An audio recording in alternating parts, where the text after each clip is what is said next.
We have fallen in many ways on bad times from about 1975. From about 1930 to 75, everybody got richer at about the same rate. There was a very slight tendency for the poorer to outgrow the richer. And so by about 1965 to 75, we reached by American standards anyway, a rather egalitarian level. And people frequently quote the Fortune 500 CEOs earning 40 times, which turns out to be about what the Japanese CEOs were earning too. And now, 50 years later, the Japanese CEOs earn 40 or 50 times their average worker. And we yield about 250 to 400, depending on who's doing the calculating. But it is, you have to say, obscene. It's unnecessary too. Most of these people are very average qualities. You know, the people who start their own darn firm, like Mr. Musk, and in a sense, they deserve what they get. People who start a new enterprise, you know, when you've paid all the rent and you've paid all the salaries, what's left is yours.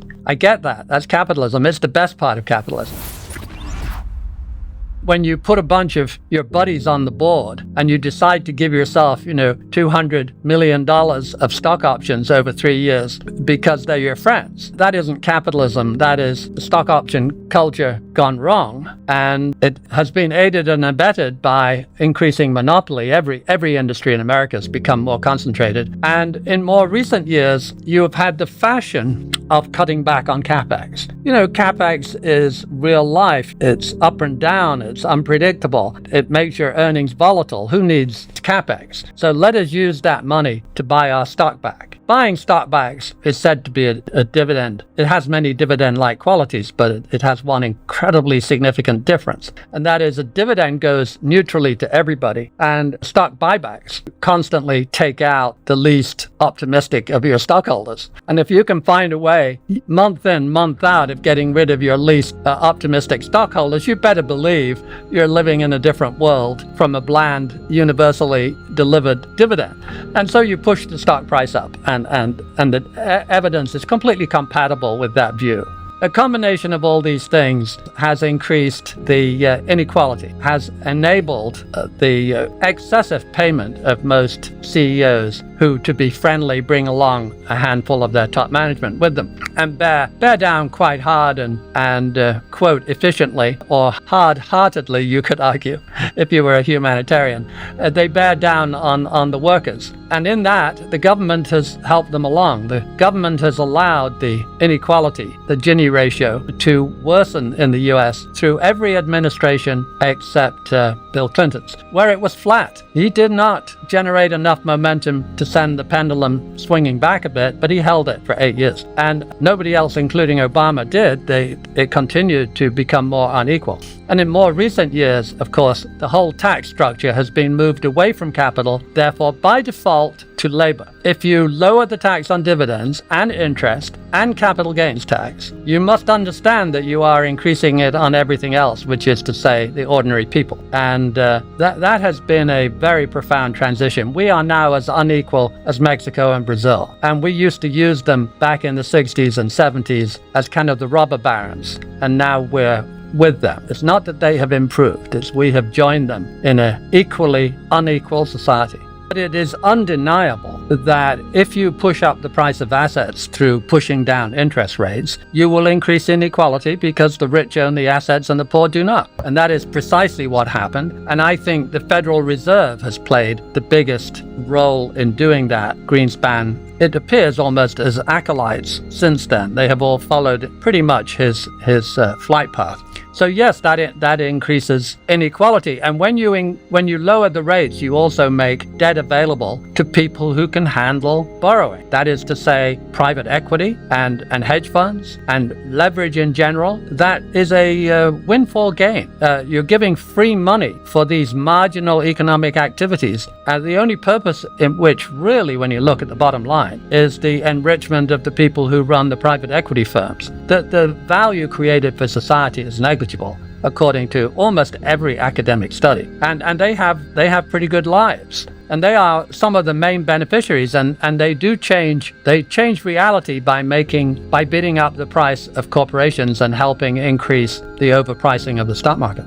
It used to be considered, for example, that a stock buyback was manipulative, and it was illegal until the mid-70s or later, all the way from the 1930s. You have to have a policeman at the corner of Broad and Wall in order for things to work pretty well. You have to keep an eye on them. And other things being even, to have companies buy their stock back whenever they feel like it, it's not a great idea. I think let them pay a dividend, but let them keep their nose out of the stock market. It is too easily manipulated and was banned for a very good reason, and was unbanned for also a very comprehensible reason, which was to be nice to corporations. And it is nice to corporations, and it's a big part of the inequality equation. But then you have reform of the Fed.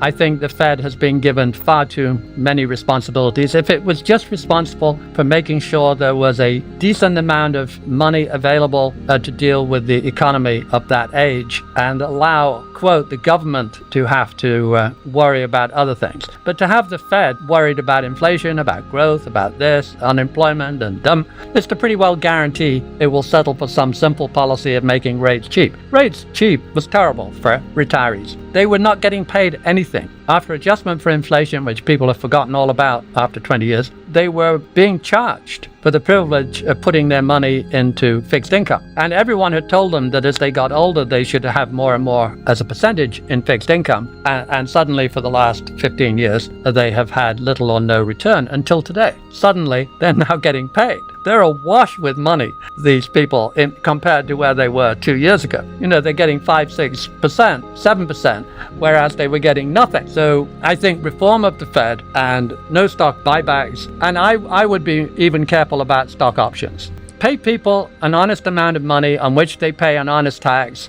And if you think they're great, pay them a lot of money. But stock options, stock grants, stock buybacks has created in the real world, I think, a kind of rather nasty stew that is in favor of the top handful. I wouldn't mind reforming boards, too, to make sure they had 1 or 2 worker representatives in the larger corporations and 1 or 2 outsiders, and not wall-to-wall friends of the chairman. By the way, when people say to me, what should America do? My semi-frivolous answer is we should hand over our government to a consortium of the Scandinavian countries. Norway, Finland, Denmark, Sweden, Lord knows they have to get elected. They have on paper all the problems that we have in that respect, and yet they have sensible policies aimed at the well-being of their people. On social measures, they do better in everything than we do. The life expectancy in Sweden 30 years ago was 2 years longer, and now it's 8 years longer. When do we blow the whistle and say something is going drastically wrong?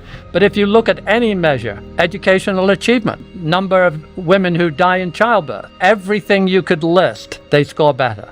The older I've gotten, the more aware I've become of how little processed information the average guy has. He's concerned with, or she, with making a living, paying the rent, bombarded by political views, particularly now in the world of X and so on. And I'm extremely sympathetic. In general, from a financial point of view, they've been very badly treated. But the level of processed information of just what passes for the hardest facts we can get out there is so little appreciated. It reminds me of the famous quote from Churchill about, if you want to be frightened about the future of democracy, try 5 minutes with the average voter. That will do it. And how do you address that? And it's the work of many decades and many governments all trying to be modestly sensible. And what is the social contract in a nutshell? That's the bottom line. How responsible for our neighbors' well-being do we feel? How willing to sacrifice a bit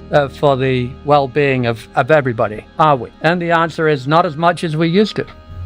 Back in the day, particularly in World War II, everyone pulled together. Everyone knew they had to give up this, that, and the other because it was necessary, And everybody did, and they were not unhappy. So I grew up as a little kid in World War II, and it was people spoke to each other a whole lot more than they did, I am told, than they did a bit later. And It certainly seemed in many ways like a fairly cheerful era, because everyone was suffering, but everyone was suffering together. Everyone was trying hard. Almost everybody had a job, etc., etc. And the social contract was very strong. And the same in the US, the UK. And it's pretty strong in Scandinavia. It's very strong in Japan. In Japan, got to tell you this story because their government was incompetent, in my opinion, on COVID. It went out of its way in only two respects. It said, you absolutely do not have to wear a mask if you don't want to. You absolutely do not have to be vaccinated if you don't want to. It's your complete civic right to do what you want. And that was their contribution. And what did the Japanese people do? They all wore masks, and then they all got vaccinated, and they had the oldest population in the world, and we know that was the main variable for catching COVID. And they had 1 in 20. They had 5% of the death rate that the US had. Amazing demonstration of social cohesion, looking after each other, and also being generally fit and leaner than we are, which is also, again, in a way, part of the social contract, sensible behavior.